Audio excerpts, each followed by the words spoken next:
ऐक ना, आपण विष्णूच्या अवतारांबद्दल बोलत होतो, तर आपण एक दोन अवतारांचं बोलणं बोलणं झालं. झालंच तर नाही. मला सांग मग मध्ये. 10 अवतार आहे. 10 अवतार तसं 10 अवतारातले आपले 2च अवतार हो, झाले. हो. तर तिसरा अवतार आहे वराह. बर. वराह म्हणजे आपल्या ह्याच्यामध्ये डुक्कर. वराहाचं रूप का घेतलं त्यांनी, म्हणजे जेव्हा हिरण्याक्ष आणि हिरण्यकशिपू हे दोघं जय विजय जन्म घेतात ना, मग ते हिरण्याक्ष हा मोठा भाऊ आणि हिरण्यकशिपू लहान. तो हिरण्याक्ष भयंकर उच्छाद मांडतो सगळीकडे आणि इतकं त्रास देतो की तो पृथ्वी पण बुडवून टाकतो ह्याच्यात क्षीरसागरामध्ये. पृथ्वी जेव्हा काय त्रास व्हायला लागतो सगळे भूमातेला, लोकांना, सगळ्यांना, तेव्हा तो मग ते कसं काढायचं, तर तेव्हा तो विष्णू वराह रूप घेऊन त्याला वरती त्याची हे असते, शिंगासारखं असतं ना, ते त्याच्याने पृथ्वी उचलून वर काढतो आणि पृथ्वीला रक्षण करतो, पृथ्वीवरच्या सगळ्या जीवचरांचं सगळ्यांचं. तेव्हा आणि म्हटल्यानंतर त्याला खूप राग येतो हिरण्याक्षाला आणि मग तो त्याच्यावर धावून येतो. धावून आल्यावर त्या दोघांचं घनघोर युद्ध होतं. अर्थात तो पण बलिष्ठ असतो आणि हा तर देव स्वतः विष्णू नारायणच आहे. बरेच दिवस त्यांचं युद्ध चालतं जातं आणि मग शेवटी त्या ह्याच्यानेच त्यांनी तो खुपसून ते आपल्या शिंगानेच त्याला खुपसून त्याला वराह मारतो. मारल्यानंतर मग हिरण्यकशिपूचा अंत होतो आणि मग वराह, फक्त वराहाचं एवढं सांगतात की वराह हा देवाला असं वर आहे की बालाजीच्या मंदिरात, तिरुपतीला बालाजीचं मंदिर आहे ना, तिथे वराहाचं देऊळ आहे.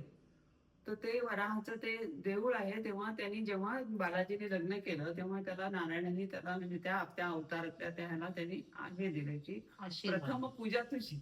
म्हणजे तिथे गेलं की केव्हाही अगोदर प्रथम दर्शन, प्रथम पूजा त्याची आणि मग बालाजी दर्शन. तिथे ते देऊळ स्थापन झालं. ते तर तिथे तो अवतार त्यांनी संपवून टाकलाय तिकडेच आणि फक्त हिरण्याक्षाला मारण्यापुरता तो अवतार असतो. आणि मग नंतर मग तो अवतार घेतो तो नरसिंहाचा, म्हणजे हिरण्याक्ष गेला आता हिरण्यकशिपू. मग त्या हिरण्याक्ष गेल्यानंतर हिरण्यकशिपूला फारच राग येतो. मग तो खूपच सगळ्यांना त्रास द्यायचं, सगळ्यांना करायचं आणि सगळ्यांना सांगून टाकतो की कोणीही नारायणाचं नाव घ्यायचं नाही, कोणीही नारायणाचं देऊळ ठेवायचं नाही, त्याची पूजा करायची नाही. इतका द्वेष येतो त्याला त्याच्या भावाला मारल्यावर. आणि म्हणतो की सगळीकडे माझ्या नावानेच होम करायचा, माझ्या नावानेच पूजा करायची, माझ्या नावानेच जप करायचा, काय करायचं ते मीच सगळं, नारायण कोणी नाही. पण ते कसंही होणार ना. मग तो पण त्याचाच मुलगा प्रल्हाद, तो विष्णू भक्त असतो. तो आईच्या पोटात असल्यापासून ती आईच्या पोटात असल्यापासून ती जप करत असते. त्यामुळे त्याला जन्मताच त्याला ते भक्ती निर्माण झालेली असते. आणि मग तो ते केल्यावर त्याला खूप राग येतो. आणि ती प्रल्हादाची गोष्ट आपल्याला सगळ्यांना माहितीच आहे. त्याला काही तसं हे केलं तसं. तेव्हा मग ते हिरण्यकशिपूने त्यांना का असतं, आपण मागे पण एकदा एका कुठल्या तरी याच्यामध्ये मला वाटतं त्याला सांगितलेलं आहे आपण ना. तर मग ते होतं म्हणताना मग अति झाल्यानंतर कुठलीही गोष्ट अतिरेक झाला कशाचा की त्याचा विमोड करतोच देव. तसं मग तो एकदा मग दोघही बाप लेकरांचा वाद होतो की तो म्हणतो की तुझा देव सगळीकडेच आहे, तर इथे आहे का? हो इथे आहे का? इथे आहे. म्हणतो तो त्या खांबात आहे का? हो म्हणतो तो खांबात पण आहे, चराचरात आहे, तो तुझ्यात पण आहे, माझ्यात पण आहे, सगळीकडे आहे म्हणतो. मग खांबात पण आहे म्हटल्यानंतर खांबाला जोरात तो मारतो, खांब तुटतो, तिथनं तो प्रगट होतो. काहीतरी निमित्त पाहिजे ना त्याला प्रगट व्हायला. तेव्हा त्याचा जन्म असा नाही, तो प्रगट झालेला आहे, प्रगट होतो.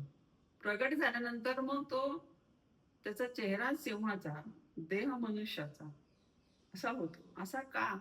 तर हिरण्यकशिपूनी तसं जप करून वर मागितलेला असतो की मला मरण येता कामा नये, म्हणतो तो ब्रह्मदेवाला. तेव्हा ब्रह्मदेव म्हणतो ते शक्य नाही, तू जन्माला आलेला प्रत्येक जीव हा मरणारच, कोणी असू देतो. जन्म जिथे आहे तिथे मृत्यू हा आहेच. तेव्हा मी तुला हा वर देऊ शकत नाही, म्हणतो तो रामराचा म्हणजे देऊ शकत नाही. म्हटल्यानंतर मग तो म्हणतो मग पाहिजे ते बाकीचं दुसरं मागतो. मग आयडिया करतो की आपण असं काही मागूया की ज्यांनी कोणी आपल्याला मारू शकणार नाही. म्हणून मग तो म्हणतो की मला दिवसा नको, रात्री नको, घरात नको, घराबाहेर नको, शस्त्र नको, अस्त्र नको, मनुष्य नको, जनावर नको, स्त्री नको, पुरुष नको, असं म्हणजे अं, कोणीही स्त्री पुरुष याचं नाहीये, पण तो म्हणतो असं कोणी म्हणजे मनुष्यही नको आणि जनावरांपासून पण नको, शस्त्र नको, अस्त्र नको. मग म्हटल्यानंतर मग तो तसा जन्म घेतो, म्हणजे चेहरा सिंहाचा आणि देह मनुष्याचा, म्हणजे ना प्राणी आहे ना मनुष्य आहे. आणि मग त्यांचं दोघांचं त्याच्यावर पण तो युद्ध करतो. हिरण्यकशिपू तो पण योद्धा असतो ना मोठा, युद्ध करतो आणि शेवटी मग तो युद्धामध्ये त्याला मग हे करून मग तो मारतो त्याला, उचलतो नरसिंह, उचलून उंबरट्यात बसतो. उंबरट्यात का? तर हा त्यांनी सांगितलं असं आकाशात नको आणि जमिनीवर पण नको असंही मागितलं असतं, म्हणून तो घराच्या उंबरट्यावर बसतो, म्हणजे ना घरात ना बाहेर. आणि मग नंतर त्याला आपल्या मांडीवर घेतो, कारण ना जमिनीवर ना आकाशात मध्ये अलांतरी. आणि आपल्या नखानी, सिंहाचे नख असतात ना सिंहाचा, त्या नखानी त्याचं पोट फाडून त्याला मारतो. म्हणजे अस्त्र नाही, शस्त्र नाही. आणि अगदी तिन्ही सांजेच्या वेळेला, म्हणजे ना दिवस ना रात्र मध्ये संध्याकाळ जो असतो थोडासा, त्या अल्प काळामध्ये त्याला मारतो. म्हणजे त्याची सगळ्या अटी पुऱ्या करतो तो आणि पण मारतो. म्हणजे त्याचा थोडक्यात अर्थ काय, की जो मनुष्य जीव जन्माला येतो त्याला मृत्यू हा आहेच, म्हणजे अटळ आहे. म्हणजे हे कटू सत्य म्हणा किंवा ह्याचं सत्य म्हणा, हे सत्य आहे. त्यामुळे तुम्ही काही केलं तर कितीतरी राक्षसांनी दैत्यांनी असे वर मागितलेत, पण कोणीही राहिलेलं नाही. का? तर त्याला कारण हेच, की जो जीव जन्माला येतो त्याला मृत्यू आहेच. असा म्हणून तो नरसिंह अवतार. आणि मग तो इतका संतापलेला असतो नरसिंह, की त्याच्या रागाने सगळी पृथ्वी, सगळे थरथरा लागतात, सगळे येतात, सगळे घाबरतात. लक्ष्मीला आव्हान करतात, ती सुद्धा त्याच्या जवळ जायला घाबरते. इतका तर रुद्र अवतार धारण करतो. तेव्हा प्रल्हाद त्याची स्तुती करून त्याला निवळतो, त्याला हे करून. आणि मग तो निवळतो आणि मग शांत होतो आणि मग लक्ष्मीला मांडीवर घेऊन तिथे सापडतो. तर ते तिथे अवतार, तेवढाच अवतार आहे त्याचा, तिथे तो अवतार संपून मग पुढे प्रल्हाद राज्य करतो वगैरे असं म्हणून तो अवतार तिथे संपला. म्हणजे आता नरसिंह अवतार झाला. नरसिंह अवतार झाल्यानंतर मग प्रल्हादाचा नातू बली, तो बली जो असतो, तो बली पण प्रल्हादासारखा देवभक्त असतो. तो पण म्हणजे राक्षस कुळात, दैत्य कुळात जन्माला आला तरी तो मनाने आणि ह्यानी, तो आचरणाने फार शुद्ध असतो. त्याला अशी म्हणजे तो राक्षस आहे म्हणून तो दुष्ट वृत्ती नसते त्याची. आणि तो होम करत असतो. तर त्यांनी ते संकल्प केलेला असतो, की मी 100 होम ते करीन आणि 100 यज्ञ, म्हणजे महायज्ञ झाल्यानंतर त्याला ते इंद्रपद मिळणार असतं. मग तो 100वा यज्ञ असतो. मग इंद्राला चिंता सुरू होते. चिंता लागते. बाबा काय करू, माझं जातेच, डळमळते सिंहासन. मग आणि मग एक दैत्य कुळात जन्माला आलेला किती जरी तो हे असला तरी तो इंद्राच्या स्थानावर बसणं बरोबर नाही ना. म्हणून मग तो अवतार घेतो. विष्णू अवतार काय होतो, तर मागे एकदा कश्यप ऋषी आणखीन अदिती, ह्या दोघांनी तपश्चर्या करतात ते दोघं. तेव्हा त्या विचारतो देव, की तुला काय पाहिजे तुम्हाला. तर ते म्हणतात, तू परत आमच्या पोटी जन्माला येईल का, आमच्या पोटी एकदा तू जन्माला येईल का. तेव्हा त्यांना सांगतो, की आता मी तुमच्या पोटी जन्माला येतोय. आणि मग त्यांच्या पोटी जन्माला येतो तो अदिती कश्यपच्या पोटी जन्माला येतो. जन्माला आल्यानंतर मग त्याचं मुंज, तो आला की बटू रूपातच मोठाच होतो, लगेच मोठा होतो.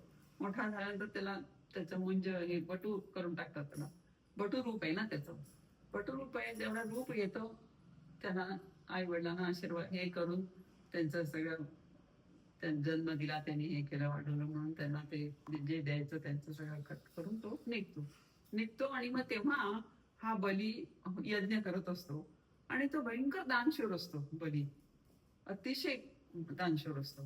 तर मग आता दानशूर आहे म्हणतात, जो येईल जे मागेल ते देत असतो तो, कोणालाही असं नाही म्हणत नसतो. तेव्हा तिथे हा जातो बटू गेल्यानंतर मग तो सगळ्यांना येतो. तो म्हणतो की हा बटू आहे, काय पाहिजे ह्याला.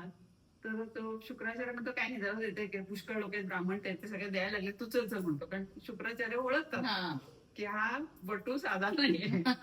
म्हटल्यानंतर मग ते चलतं, नाही म्हणतात. तो आलाय मागायला म्हटल्यानंतर, जो कोणी मागायला आलाय माझ्याकडे एक म्हटल्यानंतर मी त्याला काही दिल्याशिवाय पुढे करणार सरकणार नाही म्हणतो.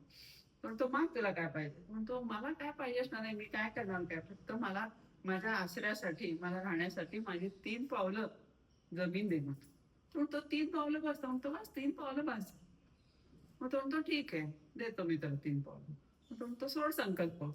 तो संकल्प सोडतो, सोडायला पाणी घेतो. पाणी घेतल्यानंतर असं ती आता आता ती गोष्ट नंतर रचलेली पण असेल की असं सांगतात की शुक्राचार्य जाऊन त्याच्यात बसतात त्या तोटीमध्ये म्हणजे पाणी पडू नये म्हणून. तर तो म्हणतो थांब थांब काहीतरी कचरा अडकला असेल म्हणून काडी घालतो. तेव्हा त्यांचा एक डोळा फुटलाय असं ते एक अक्ष म्हणतात त्यांना. असं ती स्टोरी तशीच असेल पण अशी पण असं बोली ह्याच्यामध्ये आपल्या ह्याच्यामध्ये आहे ते गंमत म्हणून लोक सांगतात. पौराणिक वगैरे अशी गोष्ट सांगतात ती. तर मग तो शुक्राचार्याचा ऐकत नाही आणि 3 वेळा पाणी सोडून तो म्हणतो की तुला मी तुझ्या पावलाने 3 पावलं जमीन तुला दिली. म्हटल्यानंतर मग तो पहिलं पाऊल ठेवल्याबरोबर सबंध पृथ्वी व्यापते.